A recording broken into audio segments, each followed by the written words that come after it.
Hi, everyone. Welcome to Tuesday Night Live. I think it's like episode 3, maybe 4, about Build Your Catholic Library. Anytime we got together as student leaders, as people dropping in my office hours, we always looked for what books we're reading, especially during this time of having a little less on our schedule to do. So we have a couple really awesome students here to talk about books, particularly Catholic books, but just kind of really awesome stories in general. So we have Joshua and Blake. So I will let them introduce themselves, and then we'll get started. And I got told I always forget to introduce myself. I am Casey. I'm the campus minister. I just assumed no one really cares about me. So take it away. We'll go left to right here. My name's Josh. I am going to be my second year at CCM and at UCA, and I'm studying cybersecurity. My name is Blake, and I'm a senior at UCA, and I study theater and African American studies. Awesome. So as we start this conversation, we are on YouTube Live and for the first time on Facebook Live. So if you guys have any questions or comments, drop them in the chat. Or if we're talking about answering a question and you have a really great book to suggest, throw it in there too. You might jog our memory. So here we go with our first question. Let's try to find an easy one. So what book or books hold a special place for you, whether they are a Catholic book or not?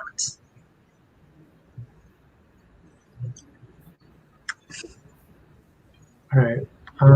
So for me, if I was going to have to choose one, I would choose, it's backwards also. It's called The Imitation of Christ, and by Thomas A. Kempis. I heard that it's like the second most popular Catholic book or something after the Bible. I'm not sure on that, but it's this really old philosophical book about these different questions about faith, and it gets really deep. And it's one of those books where you almost just read a paragraph and then think about it for the next week, and then you read another. And it holds a special place in my heart because my dad was like a youth pastor, like a youth director for our church. And so when we were in our youth group, then we read this together with the other students. So I've always liked it, and it's kind of been something that me and him have been able to bond over. And we both have this book and we love it. We have tons of sticky notes in it all the time. So Awesome. What about you, Blake? Mine is, I have this book called In the Secret Service of the Sacred Heart. And like when I was first joining the church, this priest gave this to me as like a gift. It's about Julia Greenlee, not Julia B. Greenlee. But she is up for sainthood. They're kind of like, they're investigating it. And she'll be the first, she'll be the first African-American saint if Augustus told him to get it before her, or if he hadn't already. But she was a slave, and she was just like, she lived Catholic social teaching a lot, even though she was a slave. She wasn't very rich or anything, but she did a lot of like charity work, just like around the neighborhood, just like on her own throughout her community.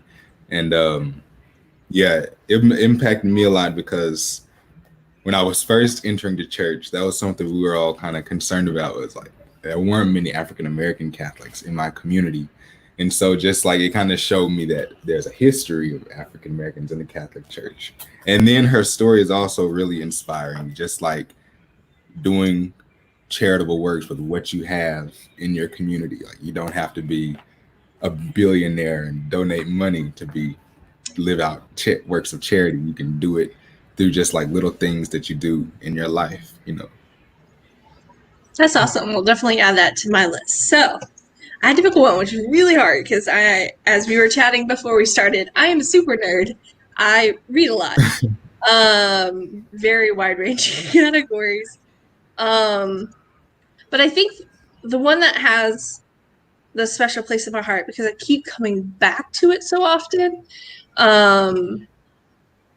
is Can You Drink This Cup by Henry Nouwen. And this kind of opened the door to learning more about Henry Nouwen. I've loved everything I've read of his. But this was the first one that kind of introduced me to his writing style. It's only 123 pages and it's a half-size book. And he looks at faith from the different positions that the cup is in during Mass, and kind of reflecting on he was given a chalice when he became a priest. And it's a really interesting book. I don't think I understood half of it, even though it's really simple language, because there's so much in there to unpack. So I highly recommend this book, and every person I've given this book to raves about it. So shout out to like Morgan and Xander, who I mentioned this book, and they both read it in like a day or two and fell in love with it too. So highly recommend Henry Nouwen. So that one has a special place for me, and it will not be on the top of I have a stack just off camera. So Angelina, our favorite Angelina, left us a question on Facebook. Actually, two questions. What are some books that have helped you understand your faith better, or ones that have strengthened your personal walk with God? I would say one for me is this book called Not by Bread Alone.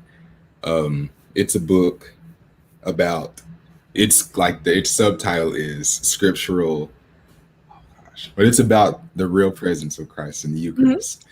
Because when I was joining the church, that was one of the harder teachings to like grasp. Just understanding it, because but it really like it kind of takes you from the Old Testament, how it like is alluded to with like the sacrifices of Moses and all that, and kind of brings it up through to Jesus and how he's kind of fulfills it. So that book, it kind of helped me understand that teaching more. And also I wrote when I was preparing Catholicism for Dummies. Oh yeah. It's classic. Yeah. Me and my sister had that when we were becoming Catholic too. Yeah, because it took like these grand things, or what seems grand, that you have a lot of misconceptions about, mm-hmm. and it makes it basic. And so I really needed that too when I was interested in the church. I think we had to I think we rock, paper, scissors. I think we flipped a coin for it. We kind of argued back and forth. I think she kept it. But yeah, that was a kind of crucial book. What about you, Joshua? If I had to choose one, I'd say probably it's called Your God is Too Small. And okay. It is by a Christian pastor. He's not Catholic, I don't think. But it has two parts. It goes through, first of all of these misconceptions that people have about who God is. And like, for instance, when we read fictional books, we never hear about, like, we'll hear this epic story about someone, but we pretend maybe that they never have like some interpersonal faith, like battle with religion, and how they never pay attention to it. Or like we were talking about earlier off camera, is how your parents kind of influence the way that you think about God. And so it kind of breaks all of those misconceptions. And then the second part of the book is it builds it up and kind of builds this foundation of who God is. And it just kind of made things a lot more clear that God's not just like this higher being that we think of all the time as some person who's just like looking over us, but instead he's just like this essence of being itself, and beauty, goodness, and truth, all of these things combined. It was just kind of enlightening for me and kind of cleared up these ideas that I had held all my life. Writing that one down. It's a good one. Y'all think I'm joking? Like, I love buying books. So, well, I'm gonna ask you all of your titles afterwards. So, asking me to pick just one that helped me grow is really hard. Because like I said, I think a couple streams ago that like I was academically learning about the church and about God in an academic way while parallel becoming Catholic. So like learning the spirituality of it. So it's very mixed. So we were joking that most of my books are textbooks, but I do have some that aren't.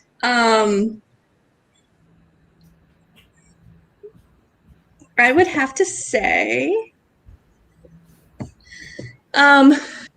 Catholic ethics, textbook time. Catholic ethics in today's world is actually a textbook from one of my undergraduate college classes. Dr. McKinnon, who was on, I think, our second ever live stream, she taught this class based on this book. And I probably go back to this book every couple weeks because it really kind of breaks down a lot of the ethical stuff that Catholics kind of have to deal with and how to form your conscience and things like that. So not only is this instrumental in like how I came to learn and respect and love the church, both like head space and heart space, but also very much colored how I practice my faith as a Catholic. And so I try to have everything shine through that lens. And you guys know, people who come hang out in my office, I love talking about kind of ethic stuff. So highly recommend this book. And then the other one is one, is one that I started reading when I first came to Conway. Because I'm a person who I don't like to recommend books that I don't read. And this was one of the senior gifts that Deacon gives quite often. And it's The Jesuit Guide to Almost Everything. It is hilarious.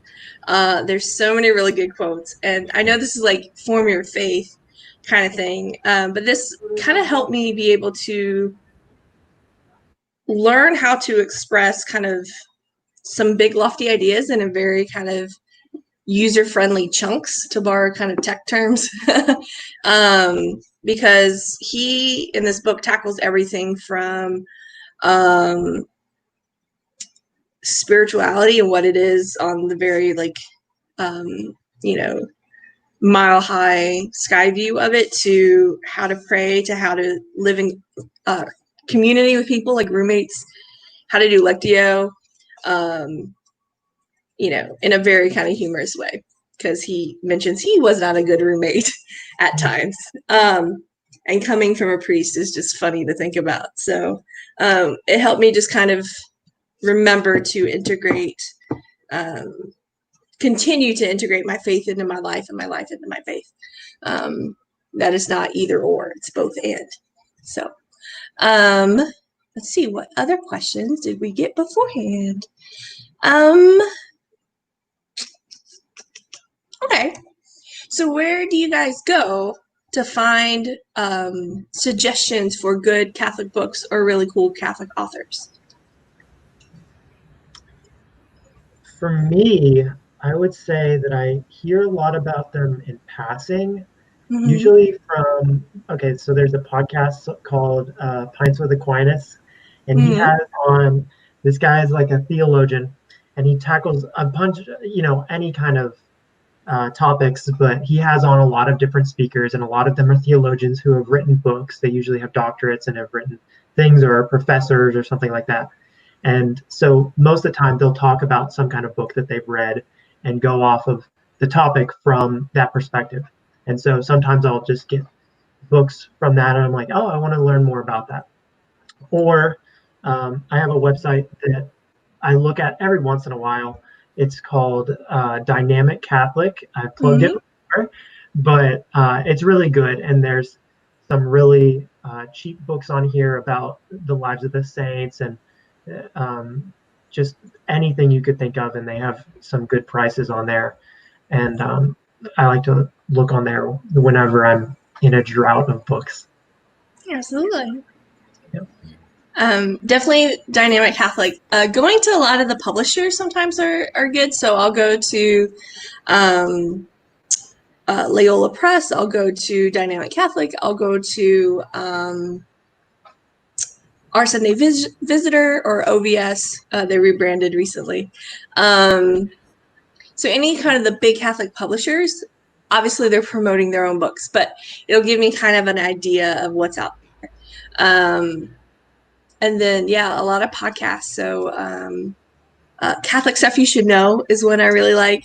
And so if they bring up a book or they reference something that I'm like, I vaguely remember that, because there's so much in the church. I'll like Google it and find a book on it. So a lot of it has to do with what former professors that I've had, what books they're writing or what they're reading about, or what people in my field have written or are talking about. So mine are a little different. And then the other podcast, I can never say it. It's so weird. Jesusical. Yes. See, I can't say it. I can't talk. I don't know why. Sometimes they'll bring on authors or columnists who will either name drop their own book or other books they're reading. Sometimes Busted Halo or the Grotto Network will also have really great kind of snippets of books or authors. So there's a bunch of them. It's a lot of places to find books. Yes. Yeah. They're not always good because, again, not that they're not good, but they may not be right for you. So definitely I always take it heavy into consideration other people's references and suggestions. So, because nothing's worse than spending $20 on a book and realizing halfway through that it is not the book for you. And it's okay to re-gift books. Totally okay to re-gift books, even if they're Catholic books. Where do you go for your sources for books, Blake? Mine is kind of like the same as y'all's podcasts, or I'll be like reading an article and somebody will mention one and I'll write it down. I had like this whole little card of books that I wanted to get one time. Kind of, and also like what you said, professor. Sometimes a professor will name drop a book and I'll kind of write it in the margins. And so it's kind of like, I kind of get it from everywhere. Yeah. So again, if you guys have any suggestions for questions or any, do you guys have favorite books? You can drop them in the comments and we'll definitely chat about it. But we have more questions. This one's gonna be hard. It's about the midpoint, so no, it's not even the midpoint. Okay, so we're gonna do a hard one. 3 essential Catholic books that are not the Bible nor the Catechism, because those are duh.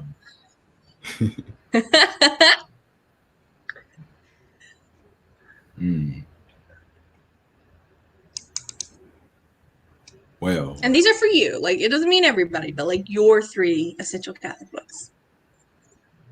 One is I really like around Holy Week to read Father James Martin's 7 Last Words. I think originally he did it as like a homily series at his parish. He kind of turned it into a book, and it kind of goes through the 7 last words of Jesus on the cross and kind of like shows them how we can like interrogate them and interpret them for ourselves. And it's like a way to dive deeper into like especially Good Friday. And I like that one a lot.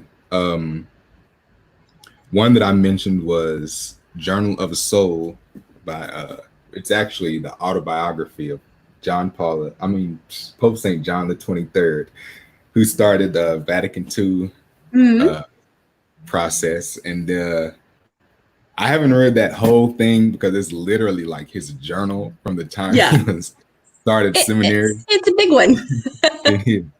But there's like sections in there. First of all, just like the front of it, reading his journal and seeing like how dedicated he was. And I'm like, wow, I've never be that.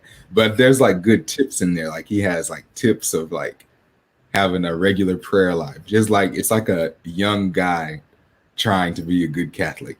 And it's interesting to see him doing that. And then at the back, recently I read, it's like he did like a meditation on the different mysteries of the rosary. And it was interesting seeing his perspective on all of them, because I mean, I've prayed the rosary a lot, but just how he like opens it up and like, I don't know, it kind of gave me a different perspective on it. And it kind of recharged me praying it just to hear what he had to say about it. That's two. My desk shakes every time I laugh. A third one, what I was going to recommend, it's not actually by a Catholic writer. It's by, but he's a theologian. His name is James H. Cone, and he has this book called God of the Oppressed. And, there's two, God of the Oppressed and The Cross and the Lynching Tree, but they're very, very like intertwined. And The Cross and the Lynching Tree, it's kind of like ties in how like suffering, it's very Catholic though in a way when you think about it. It's like suffering, being united with Christ, like how we unite our sufferings on earth to Christ on the cross. He kind of did that same thing with how a lot of African Americans were lynched and how that's related to Christ's sacrifice. Christ, I guess, his crucifixion was in a way a lynching, I guess, like a state-sanctioned lynching. And also God of the Oppressed, it actually is very impactful on my faith and my perception of God. Like coming from when I was growing up, I kind of viewed God as like a judge, like you have these rules and if you mess one up, you're gonna be punished. And it kind of changed my perspective, as God is very much like a loving God. And when you aren't about love and when you step on people, step on people's necks and take advantage of people, God looks out for those people and he fights for them. Yeah. So it changed, it very much impacted how I view God, how he works in the world and how I'm supposed to function in the world. Yeah. Sounds great. I have some different ones than those. Those are like very like change your, I don't know, like change how you live kind of thing. Mine's more like I guess like informational. I don't know. They're kind of textbooky. One is called The Mystery of Faith, and it is a super good old workbook that got recommended by. I love a good workbook. What a great workbook! It was recommended by one of the monsignors in the Little Rock Diocese, and so it goes through all of the parts of the Mass, every single one, and it talks about like the historical background to it and when it started, and then it goes through like I don't know, like a reflection of why it's there, and then just some like other stuff that's relevant to that thing. So for instance, it'll go to, let me just bring one up. There's like why the priest comes into the church from the back and goes through the procession. And so it's like this started after this council in like 425 AD, after this church started it and this priest, and then the reflection is like, oh, it signifies like the priest as a part of the community entering and following up and being the leader through the rest of the people, and like starting the sacrifice himself as he goes up to the altar. And so it's kind of interesting, and it just makes you think about the Mass, I guess, in different ways. And if you ever have a question about anything in the Mass, then you can go to it. So it's maybe not something go to Joshua. Yeah, it's maybe not something that you read all the way through, but if you ever had a question, it's there. The second one that's definitely essential for me, that got me started, it's called Jesus and the Jewish Roots of the Eucharist. And oh my gosh, it's the best book. I love it so much. Okay, so it goes through the Old Testament, kind of like Blake's book, and it goes through like the bread of the presence and the Mosaic laws and just like everything through the Jewish context.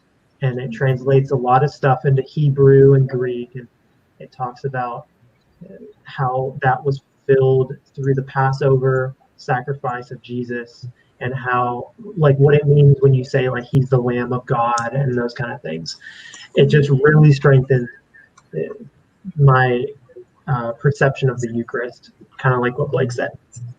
So that's definitely a good one. And my third one is a big honker. It's That's called. a big one. It's a big one. It's called The New Evidence That Demands a Verdict by Josh Okay. McDowell. And it's kind of an index of these thoughts that this guy, Josh McDowell, had. And he was an atheist who was trying to prove the Bible wrong. And in the process of doing his research, he proved it and kind of right, and he converted to Christianity. And it goes through everything. He dissects all of the stuff, like, is the Old Testament historically accurate? Is the New Testament historically accurate? And then there's very specific things, like, for instance, I was reading last night the death of Jesus, and how when he was buried, there was like a guard that stood by, and he relates it all back to the Bible. I think somewhere in the Bible it says, like there was a guard that stood watch next to the tomb. And then he dissects that, and he's like talking about the identity of the guard. Was he a Roman soldier? Would he have a motive to move the stones so that then Jesus would be gone in 3 days?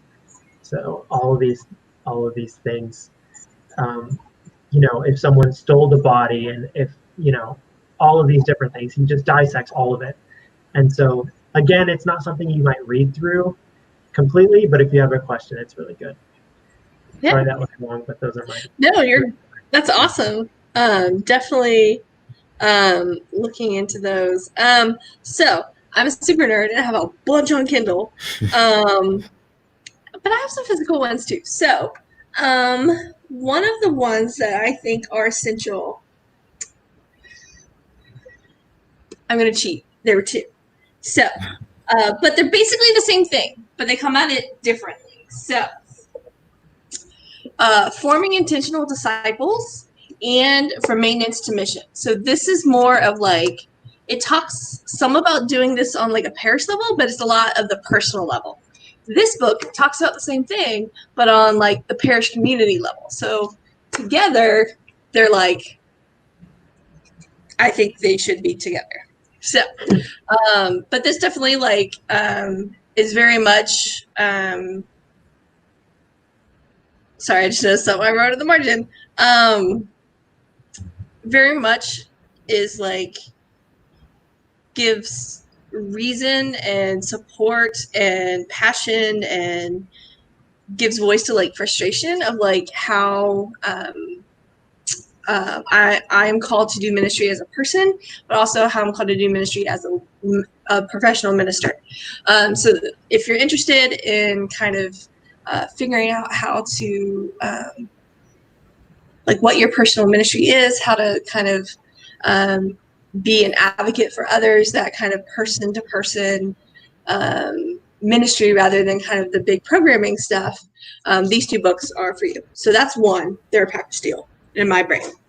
I always break the rules. The second book I would highly recommend is actually on my Kindle, The Introduction to the Devout Life. I stumbled into this one at grad school. We only had to read, I think, one little chapter of it, but I ended up reading the whole thing, which reading an entire book, textbook, it's for Catholic degree, so it's not really a textbook. When you don't have to is a big deal, because I was reading 2 and 3 books a week while being a minister full time. So for me to choose to read this, it really kind of meant a lot to me. But it's by St. Francis de Sales. And so he did a lot of almost spiritual direction with other people. So a lot of his stuff is really easy to kind of to communicate with. Like, it's really easy to understand. A lot of it could apply today, and he wrote it hundreds of years ago. And then it got kind of introduced to me through helping form our AO leaders. So the Bloom Where You Are Planted came from St. Francis de Sales. And then the other phrase we used a lot was, we're the ones who get all bent out of shape when our prayer life isn't, when our prayer isn't as long as we want it to be. God knows the kind of life we have. He just wants to spend time with you. Doesn't sound like somebody hundreds and hundreds of years ago who's a saint, would say. It sounds like something, campus minister would say. And so that's one that I think is essential because it's so easy to kind of connect to. And the other one, because I did not prep for this, I'm prepping it as I go, would be another Henry Nouwen book, Life of the Beloved. That is a book I literally found Thursday night before women's retreat. I finished it Friday night. No, I found it Friday of women's retreat that I was going to base my women's retreat talk on. And I read it and finished it and gave a talk on it while at women's retreat. And because it was so impactful, I kind of found it on a whim. And within reading the first couple pages, I was like, this is what my talk is going to be on. He was asked by some friends of his, some young adult friends, why they should be a part of a church rather than just being good people in the world.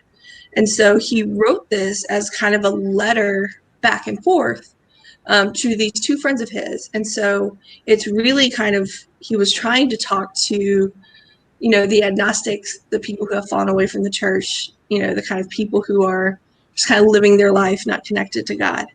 And you read through it, and it's this beautiful example of him trying to communicate this thing that he can't even put into words, of why he loves God and his connection to it. And at the end, because it's come to find out, it's just how Henry Nouwen is, he put their response in the book. And basically they were like, you didn't write this for us. You wrote this for the people who are actually in church who feel disillusioned because you never addressed, because you came at it thinking I knew God, at least roundaboutly. They're like, we have no concept of God. And so he ended up writing, I think, a separate book for them. But then he found that when he gave copies of those letters to the people within the church, it kind of helped them reconnect to their faith. And it's kind of connecting us to the idea of beloved in Scripture, especially in New Testament. And so it's a really interesting book. I'm pretty sure if I was to reread it like today, I'd get something completely different out of it. And it's really easy to read because, again, I read it while on retreat, while leading a retreat. And so, yeah, I think it's like 100 and something pages, 150 pages. It's called, full title, Life of the Beloved, Spiritual Living in, it keeps getting smaller, in a Secular World is the full title. So those are my three that I highly recommend. So let's see. My mouse goes to sleep when it doesn't move after so much time. So let's, okay, so we're about 30 minutes in. I figure we could tackle kind of a more heady question. Why is it important to even bother having a Catholic library? Personal one.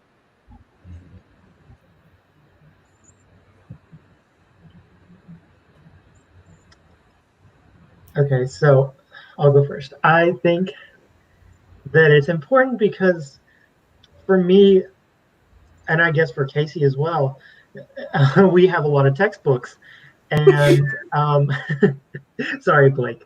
And so with our textbooks, we can kind of like maybe look up something if we have a question. You know, they might be like very comprehensive. And although like a more emotional, touchy-feely book is good for some people, just getting people answers is also, I think, like important for people just that have questions like that you might meet that are just like don't know anything about Catholics. So for that, like to know where to go instead of just looking it up on Google and then maybe get some random response from a forum, you have an actual book that you can refer to. And so for me, that's why I keep it.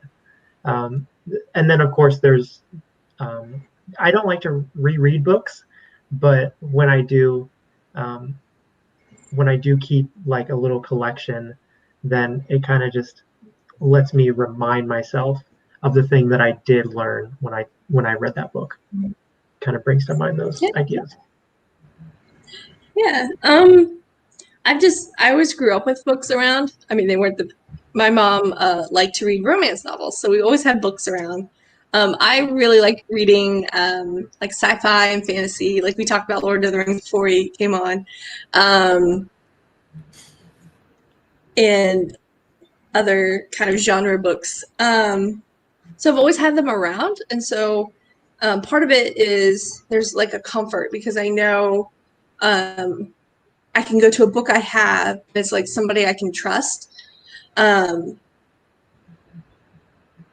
then the other part of it is that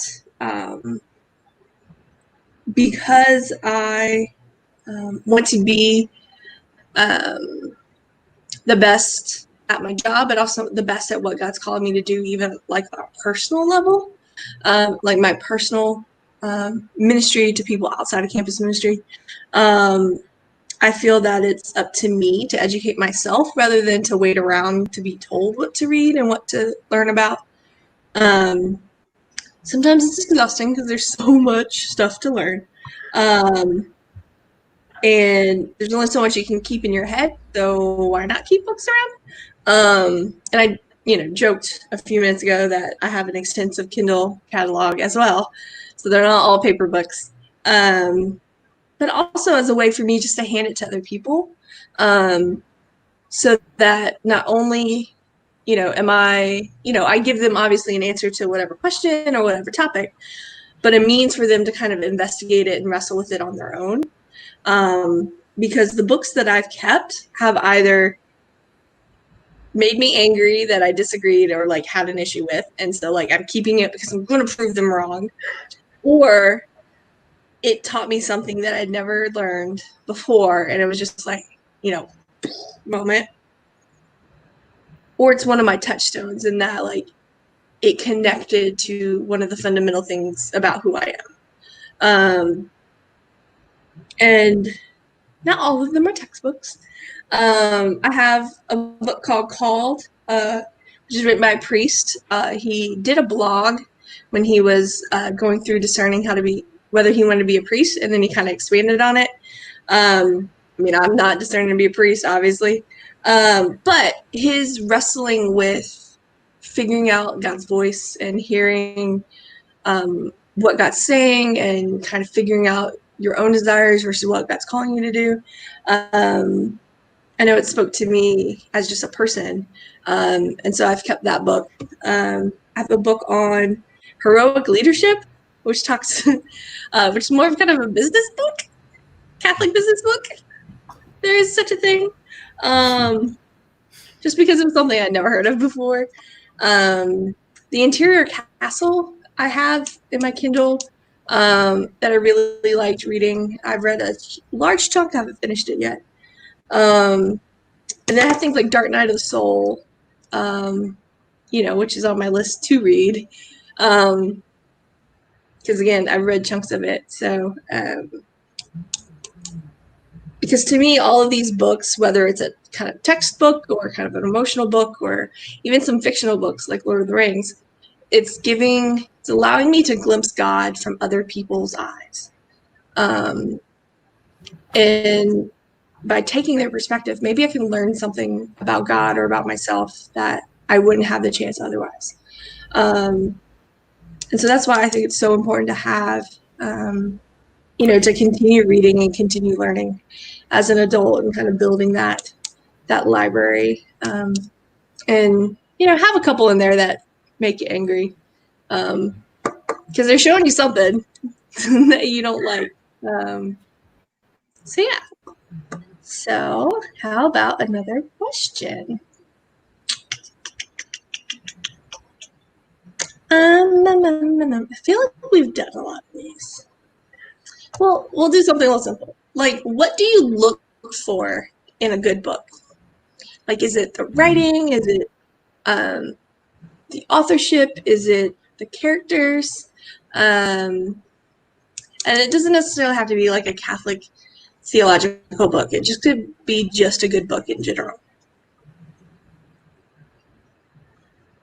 I feel like I do look at the writing a little bit, especially if it's someone like that I like how they describe stuff, or just like writing styles. And sometimes I'm very much a fan of like classic books. Like I've been into Charles Dickinson lately, and it just like I like that old flourish type of writing. And but then I started reading like this book from the 60s called City of Night, and it's very modern, like sentences are not complete, and it's like they use a lot of onomatopoeias, and so I don't know, just like how can you use your words to make me see what you're talking about? I think it's interesting people be an artist with that kind of stuff. But then like topic wise, I like books that celebrate like just being a human, like love, and like I like books that like inspire me, like people overcoming adversity, and like stories about like people doing great things, or like taking scraps and making gold out of it. I like that kind of stuff that makes me swoon when I finish reading it.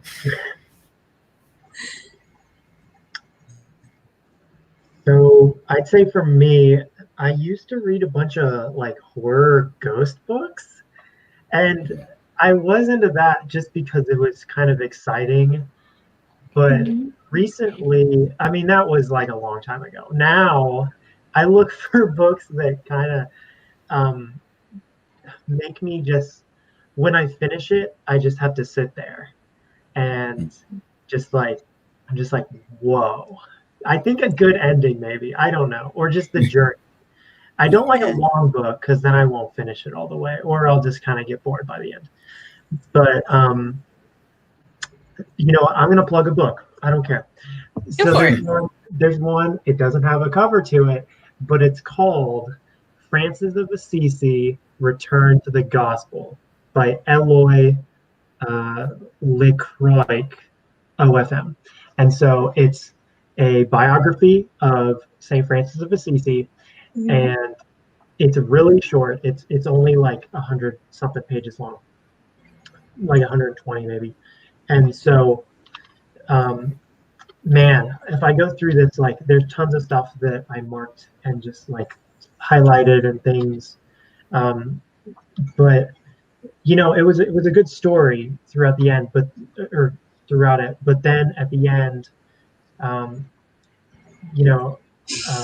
I think it talks about like his final song, and I hope I'm not spoiling, but it talks about like his final song and what he says last, and then the last sentence, it goes through his whole life and how great he was and all these great things that he did, and then the last sentence was, he was only 44, and I finished it in the cafeteria at UCA, and I was just like, whoa. And because if he's only 44 and he did all this great stuff, where I think of like Saint Therese of Lisieux, and she passed away when she was in her 20s, I think. I mean, what can I do right now, and how can I change my life? And so that kind of gets it for me. That's what I look for in a good book. And you don't really know until it happens, and then it kind of like strikes you. So I don't know. I guess saint books, maybe. I'm not sure, but that's what I try to look for. Yeah, as you were saying, like that ending, that's like a mic drop ending. I was like, ooh, I'm gonna have to open my Audible because apparently I have a ton of books on Audible too. So nerdy, but I'm okay with that. I think for me, it's a combination of like they have to be well-written characters.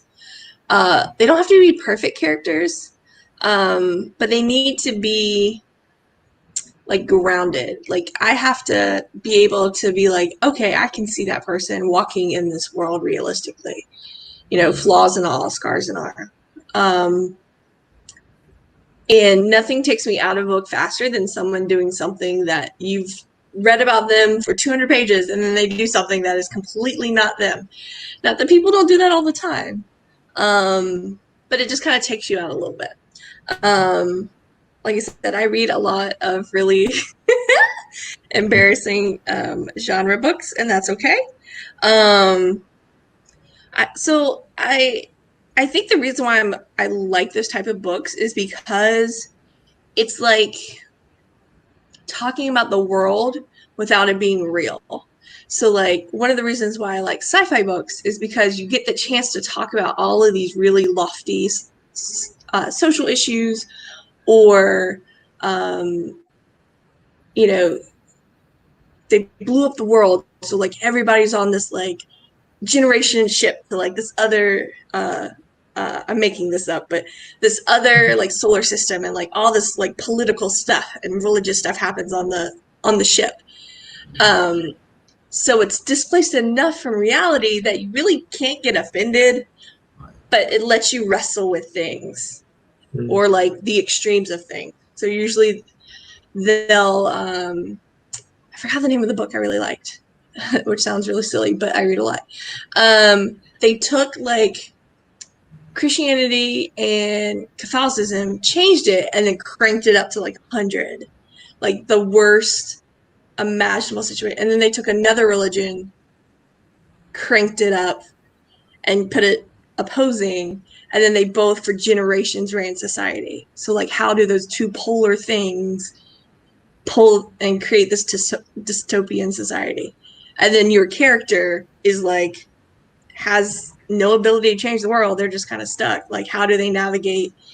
But usually the books I read, that character does end up making an impact on the world because they see pain and they see hurt and they're like, I can't let that stand. I have to do something.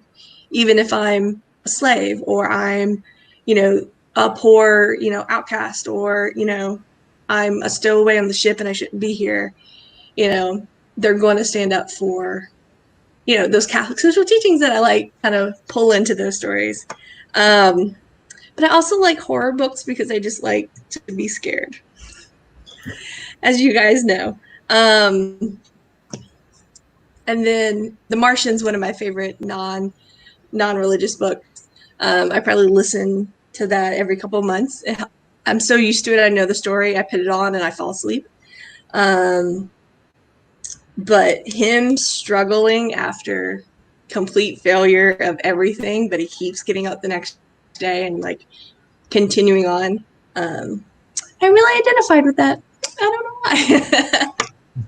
why.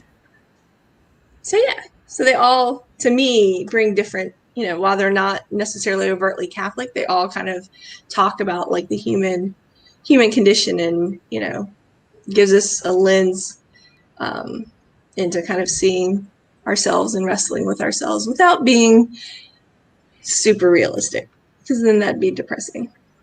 I can talk about books all night, but we're not going to, because it's going to be, we only have about 10 minutes left. So if you guys have any questions, you guys who are watching this, drop them in the comments and we will try to answer them. We're going to ask a hard question. I'm sorry, y'all. What makes a book Catholic? Ooh. How do you define what is a Catholic. My screen's really small. My camera's this big, but my screen's a Catholic book.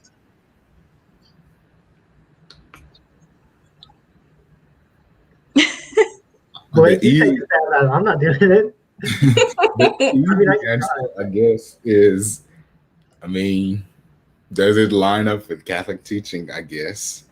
Yeah, it does line up with Catholic teaching or the teachings of Jesus. But at the same time, I do read a lot of books that, like, on the surface wouldn't be considered a Catholic book. But like the heart of it is, I guess, can be considered Catholic. Like, so I think it's like, I don't know if there's a hard definition of a Catholic book. Like I said, oh yeah, this is totally setting y'all up to like not be able to answer this question. And this is thanks to our awesome leader, Alexis, who wrote many of these questions for us tonight. And Alexis is amazing. So we're trying to do her justice by answering this question. I know we kind of mentioned before where we were testing out our mics and everything. Is a Catholic book one that's written by someone who's Catholic, or is it about Catholic topics, or is it Catholic themes? Because you have things like Lord of the Rings, which isn't necessarily like, here is a Catholic book, but anyone who reads it is like, yeah, this Catholic book. And it's written by Catholic. But then many of the textbooks I've read, who the authors are deep investigating church history and like Catholic social teaching and Vatican II and things like that. They're not Catholic, but they're so deeply invested in understanding it. And then the other side of people who just out of I guess their understanding of how the world should be, they kind of fall into sharing some of the Catholic social teachings, or even just kind of how to be a person of faith in a book. So where for you do you draw that line?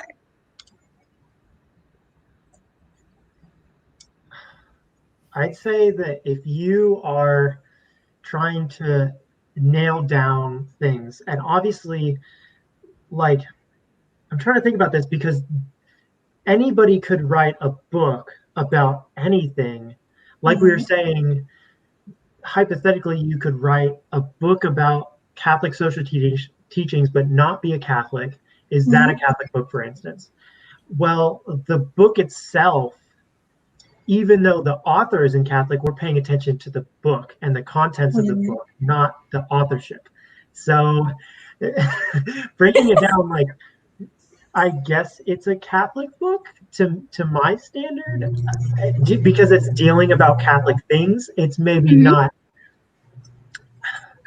It's maybe not dealing with like the correct Catholic thing. Like, for instance, what if someone is writing a book disproving Catholicism?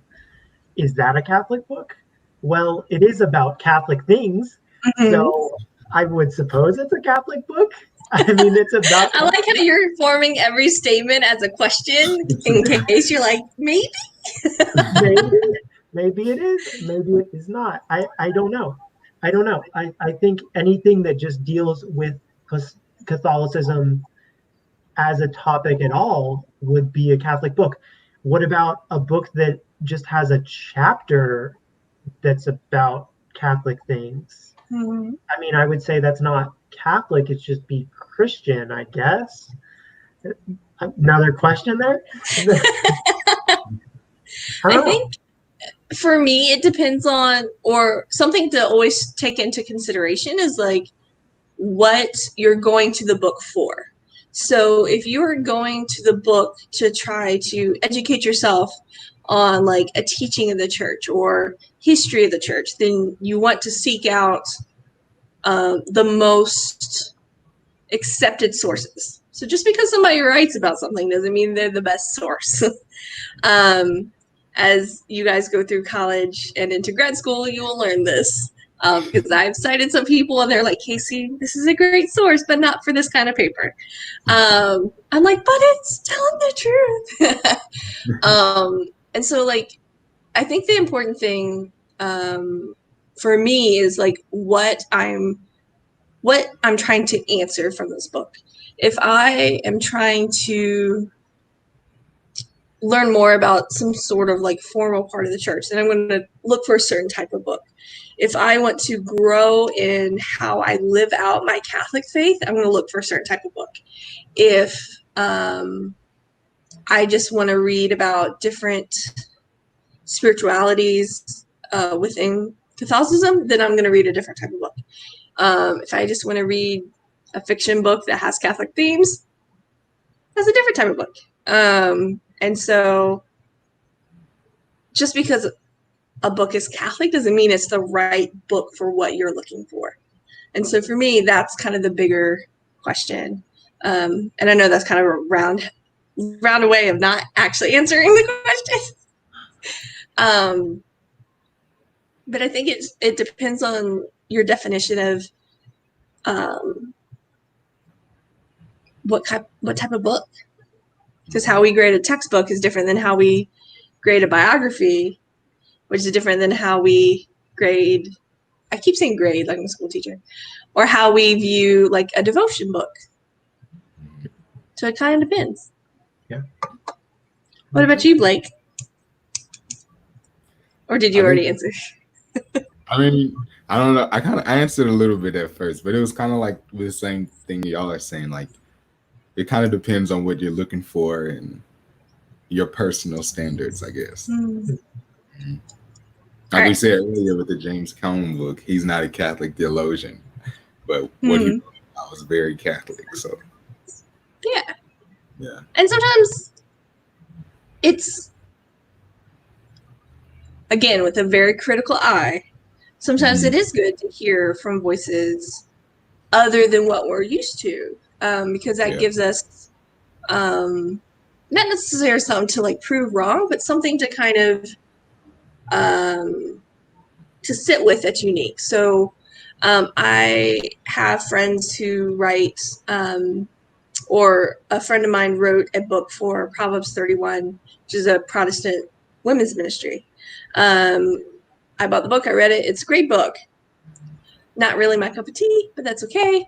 But it allowed me to sit with kind of a different perspective. But that doesn't mean I have to like accept it and like hold it as truth. It was kind of her experience and her kind of wrestling with her own faith life. So sometimes it's good to hear kind of different opinions, as long as it's with a critical eye. Always have to preface. So last question to take us out for the last couple minutes. What is one book you would recommend that we haven't already discussed? That we haven't already? Yep. Okay. And it could be any book. Yeah. Mine is by James Baldwin, The Fire Next Time, specifically, because The Fire Next Time is split up into two sections, and they were both like art pieces he wrote for, I think, the New York Times. But one section specifically is called Letters from a Region in My Mind. And in it, he kind of, because James Baldwin was a preacher at one period in his like early life, he was like in his early 20s, and he talks like about how Pentecostal, right? And he talks about how he got into it, and then he actually talks about why he got disillusioned with it. And he has this interesting discussion in it about the role of Christianity today with like social issues, and where it's not done so well in the past, and how it can be relative today, and like dealing with social problems. He specifically race in his case, but in other problems also. It's like how it can be involved in a useful way and like helping make change and progress to, you know, better things. All right. I'm going to go with a little bit of an oddball. It's a daily devotional book. Go for it. I'd say that if one person, if I had to recommend it to anybody it would be this one. It's called Jesus Calling. It's a very, very popular one. It's by Sarah Young, and it's not strictly Catholic at all, but it's very good at helping people kind of see Jesus like in their lives and how they can kind of connect with him while they're just going about their daily lives. They just have like short daily things, and a lot of them are almost the same sometimes, but it's always a good reminder, like you can still get something new out of it every time, no matter if the message is a little bit the same, because it really depends on how your day's going to be and what you need. So yeah, I definitely recommend that one, Jesus Calling. I like it a lot. I am also doing an oddball one because like to ask me to recommend one book is like near impossible. So I'm going to recommend Hearts on Fire, Praying with the Jesuits. I got this as a gift from my campus minister when I graduated, and I didn't touch it for like 6 months. And as I was applying to grad school and really struggling with writing personal statements, I happened to just look over from my desk, and this was there, and I opened it. And it has a bunch of little prayers. It has different little examines, different things about reading scripture. It walks you through the actual spiritual exercises. But one of the, so many things are flipped over.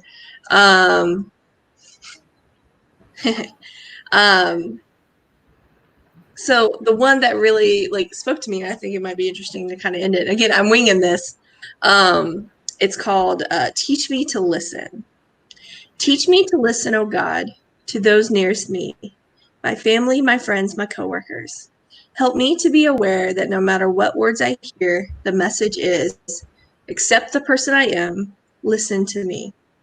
Teach me to listen, my caring God, to those far from me, the whisper of the hopeless, the plea of the forgotten, the cry of the anguished. Teach me to listen, O God, my mother, to myself. Help me to be less afraid, to trust the voice inside of me, in the deepest parts of me. Teach me to listen, Holy Spirit, for your voice, in busyness and in boredom, in certainty and in doubt, in noise and in silence. Teach me, Lord, to listen. And that was adapted by John Villetri, Society of Jesus.